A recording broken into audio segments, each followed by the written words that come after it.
Multiple attempts in recent weeks, a senior Department of Homeland Security official has responded to KUIC News Now's request for comment.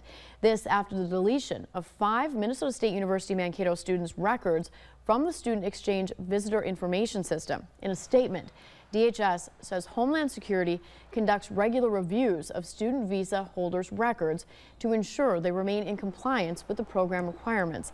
There are a variety of reasons a student's record may be deleted, including not being registered for enough classes, withdrawing from classes, the student is employed, or not meeting other program requirements. Now, the statement goes on to say this process is nothing new and is part of its program and long-standing protocol. Students who have their record terminated or visa revoked are typically given 10 days to depart the country.